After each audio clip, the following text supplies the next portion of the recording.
Hi Sages, and welcome to your May 2021 General Tarot Forecast. This is Sky here to talk to you about the energies coming in for Sagittarius in the month of May.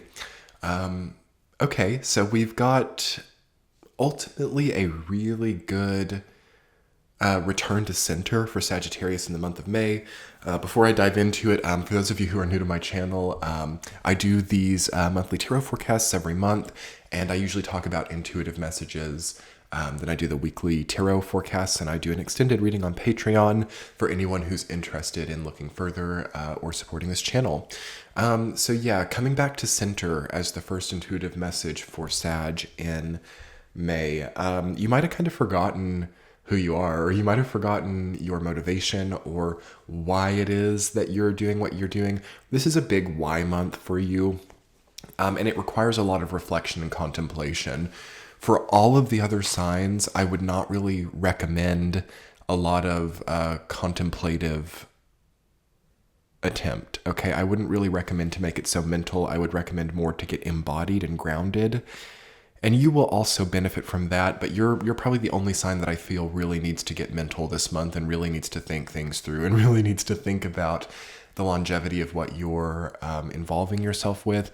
There should be at least one thing in your life that maybe came in around January of this year that kind of broadens your scope or broadens your options in life, because you, as a Sagittarius, you would want to watch out for getting too fixated or focused in on one path or one goal.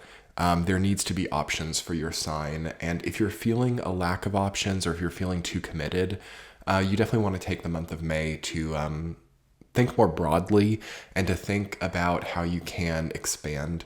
It's a very expansive month. I mean, we're getting into Gemini season, which is going to be a very nice time for you, especially by the time we're getting to the end of the month in May and moving into June. You can see already with the Fool and Judgment by the end of May that you're having a huge turnover, huge transformation, huge restart.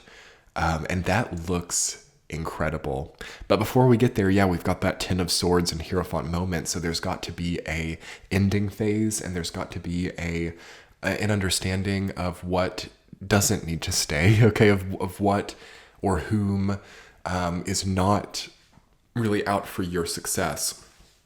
And you need to be prepared as a Sagittarius for a nice time in June. If Sagittarius can't give it to themselves in June, it's going to be hard to give it to themselves anywhere else. But even if it's not perfect by then, you're going to have chance after chance this year to get there. But it might kind of delay until the next air season.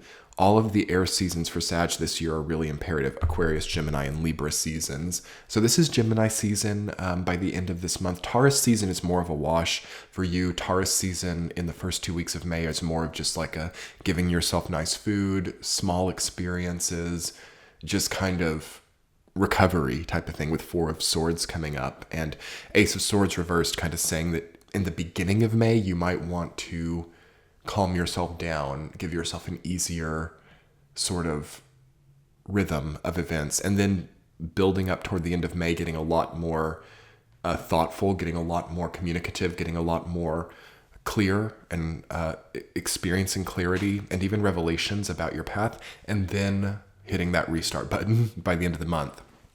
Other intuitive messages that I'm feeling for Sag: don't underestimate the spiritual changes you can have this month. Those will really be helpful. The Hierophant, Judgment, and the Fool are your major arcana cards. So that to me is looking like a big rebirth. That's looking like a very new experience. So a new business, a new friend, a new relationship, a new Sagittarius anew. Okay, that might be what I even title this reading. I'm going to have to write that down.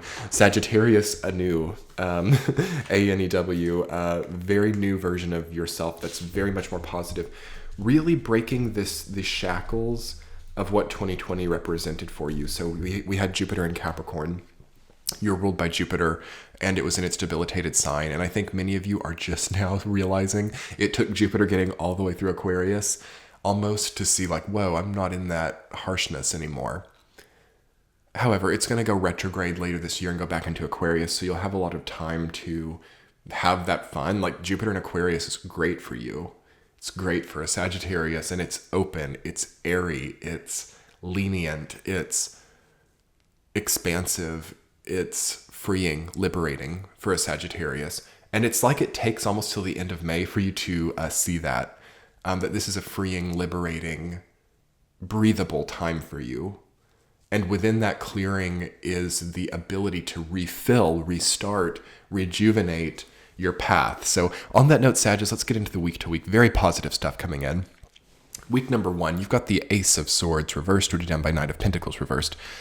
Double reversal at the end of the month. It makes sense. We just had a Pluto retrograde start. We just had full moon in Scorpio. So it's a little bit heavy for a Sagittarius. It's a little bit like too emotional and too pressurized. And you want to take time to rest. I think first 2 weeks of May, even into the second week with 4 of Swords and Page of Swords, restful, rejuvenative, is that a word? I don't think so. Experiences that rejuvenate you, healing spaces, taking on less, healthy experiences, health of the body, alkaline diet, all that stuff is really important for you in the first 2 weeks of May to get yourself open enough and clear enough to experience the great things that are coming beyond that. Okay, by the third week of May, you've got 10 of Swords reversed, rooted down by the Hierophant. Okay, let's talk about that. So this is sort of the deepest point where I feel that you're like, enough is enough. I can't keep doing this. I can't keep holding so many other people up. I feel like Sagittarius people have a large amount of people that they like keep sane, they keep stable, or that they support financially or emotionally or something. And I just am curious about what's left for you, you know, among all of that. I really would invite Sagittarian people to, okay, so it's not about abandoning other people. It's not about cutting other people off. It's not about turning that into some type of theater. But I do think that you have to maybe lessen other people's reliances on you to some degree so that you have something left for you. You know, it's easy for Sagittarius to basically siphon off their own energy to other people right now. And by the third week of May, that would be really clear and apparent. There's nothing about it that's like unseen or like, oh my gosh, do I have people in my life that I don't even know that I'm siphoning energy to? Exes that I don't even know that I'm siphoning energy to. You don't not know it now. Like by that time, it's very clear if it's happening. And it's as simple as kind of cutting that off or mentally accepting that, you know, I'm not responsible for these people who have nothing connected to me anymore. Like just kind of reiterating it to yourself is the most important thing. We can go into unconscious soul contracts if we're not careful and unknowingly be giving off energy to other people. And the whole key to it for you with that third week is that it's not unknown anymore. Anything in your life that's a problem is not unknown for Sagittarius by the third week of May. And that's really good. Like that can be discouraging, like, because you could have a few things come up. Like you could have a few things like, whoa, I didn't even realize that for the last 4 years, I've been giving so much energy to an ex just by regretting some of my actions or just by never forgiving myself for who I was then, or contrarily, holding grudges against them or not forgiving them. That evocation of a previous essence with another person is a way of being in contract with that person karmically and energetically. And you'd be surprised how expensive it is, how much it costs of your energy to maintain things like that. So I think you got to cut that off. Like that is a positive way that 10 of Swords can be channeled, is by ending soul contracts that make no sense anymore. You know, it's kind of like paying for services that you don't use anymore. You might have a lot of that on like your bank balance too, like paying for a lot of like monthly services that you don't use, or having like a lawn service or something and they don't even like come and do it anymore, but it's still like an automatic fee or something. Like keep those things in mind right now. Like you might be paying for a lot of things that you are not using, both physically and emotionally. Okay. And that's a big part of getting you restarted in the oncoming week is realizing what you're not using anymore. It could be way more than you think. Like there could be a lot of things that you're not using, like buying groceries that you never eat, buying more food at restaurants than you ever need to eat, wastefulness,